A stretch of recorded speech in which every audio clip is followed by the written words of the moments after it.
தமிழ்நாட்டு மக்கள் தான் இதுக்கெல்லாம் தீர்ப்பளிக்கிறோம். எந்த ஒரு கட்சிக்கும் ஜனநாயக நாட்டில் தேர்தலில் போட்டியிடுவதற்கு உரிமை இருக்கிறது, தனியாகவோ கூட்டணியாகவோ. அதனால இதெல்லாம் மே மாதத்துல மக்கள் தீர்ப்பே மகேசன் தீர்ப்பு என்று மக்கள் அதற்கெல்லாம் தீர்ப்பு வருவார். அதை நாம போய் எப்படி பார்க்கறது தேவையற்ற வேலை. என்னை பொறுத்தவரை வரை அம்மா மக்கள் முன்னேற்ற கழகம் இந்த தேர்தலில் நாங்கள் இடம்பெற போகின்ற கூட்டணியில எங்கள் தகுதியான வேட்பாளர்களுக்கு, ஏன்னா 8 ஆண்டுகளாக எங்களோடு இந்த இயக்கத்தை வழிநடத்தி வருபவர்கள், பாராளுமன்ற தேர்தலில் நின்று தேர்தல் முடிவை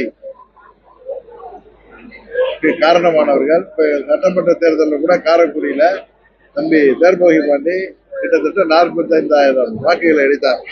இது போல எங்கள் கட்சியில தமிழ்நாடு முழுவதும் வேற ஒரு பகுதியில மாத்திரம் இல்ல, ஒரு மாவட்டத்தில், சென்னையா இருக்கட்டும், அது வடக்கு மண்டலமாக இருக்கட்டும், மேற்கு மண்டலமாக இருக்கட்டும், கிழக்கு மண்டலமாக இருக்கட்டும், தெற்கு மண்டலமாக இருக்கட்டும், அனைத்து பகுதிகளிலும் எங்கள் இயக்கத்தை வழிநடத்தி வருகின்ற கடந்த தேர்தல்கள்ல இப்ப 19 பாராளுமன்ற தேர்தலில் நாங்க 39 தொகுதிகளையும் போட்டிட்டோம். ஒரு தொகுதியில தான் கூட்டணி கொடுத்தோம். சட்டமன்ற தேர்தலையும் நாங்க 170 தொகுதிகிட்ட போட்டிட்டோம். மீதி தொகுதியில தான் 60 தொகுதியில தான் நாங்க தேமுதிக கொடுத்தோம். அது மாதிரி பல இடங்கள்ல கட்சியின் அமைப்பை பலப்படுத்தி தொடர்ந்து இயக்கத்தை வழிநடத்தி வருகின்ற தகுதியான வேட்பாளர்களுக்கு நாங்கள் இடம்பெற போகின்ற கூட்டணியில உறுதியாக நாங்கள் எங்களுக்கு தேர்தலிலே சீட்டுகளை பெற்று உறுதியாக இந்த முறை அம்மா மக்கள் முன்னேற்ற கழகம் சட்டமன்றத்திற்கு செல்லும், கூட்டணி ஆட்சியை உருவாக்கும் என்பதுதான்.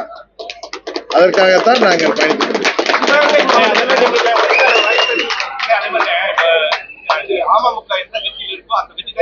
எந்த கட்சியில் எந்த கூட்டணி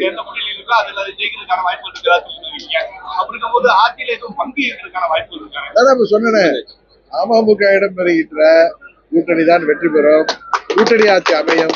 உறுதியாக நாங்கள் சட்டமன்றத்திற்கு செல்வதோடு இல்லாமல் மக்களுக்கு சேவை செய்கின்ற ஆட்சி அதிகாரத்திலே அம்மா மக்கள் முன்னேற்ற கழகம் இந்த தேர்தலிலே உறுதியாக பங்கு பெறும். செய்திகளை உடனுக்குடன் தெரிந்து கொள்ள கீழ்கண்ட கேபிள் மற்றும் டிடிஹெச் நெட்வொர்க்குகளில் எம்நாடு செய்தி தொலைக்காட்சியை காணுங்கள். பாதகம் செய்பவரை கண்டால் நாம் பயம் கொள்ளலாகாது பாப்பா, மோதி மிதித்துவிடு பாப்பா, அவர் முகத்தில் உமிழ்ந்துவிடு பாப்பா.